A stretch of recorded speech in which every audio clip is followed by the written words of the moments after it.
Of all the creatures and animals that God had made, the serpent was the most clever and crafty. Coming alongside the woman one day, he said, "Did God really say not to eat the fruit in the garden?" The woman knew what God had said, and she replied, "Oh, we can eat the fruit in the garden, but God said not to eat the fruit of the tree of the knowledge of good and evil in the middle of the garden. That tree is forbidden. We aren't even supposed to touch it.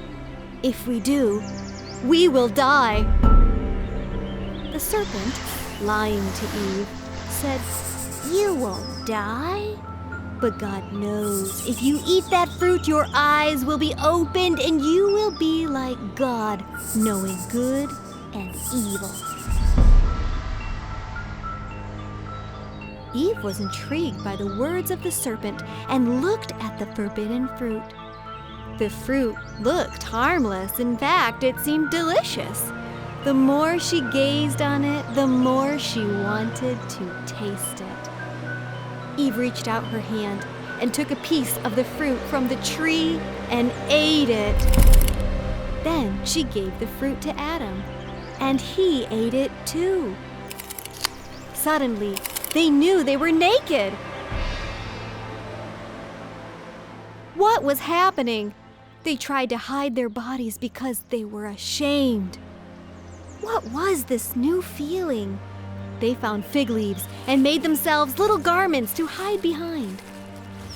Then God walked into the garden, as he did every morning and every evening, to talk with Adam and Eve. But this time, Adam and Eve hid themselves from the presence of God. God called to them, "Adam, where are you?" Eventually, Adam replied, "I heard your voice in the garden and I was afraid because I was naked. So I went to hide." Then God said, "Who told you that you were naked? Have you eaten the forbidden fruit?" Adam tried to defend himself, saying, "The woman that you gave me, she gave me the fruit of the forbidden tree, and I ate it." Then the Lord God said to the woman, "What have you done?" The woman was also afraid. She blamed the serpent, saying, "Oh, the serpent deceived me, and I ate it."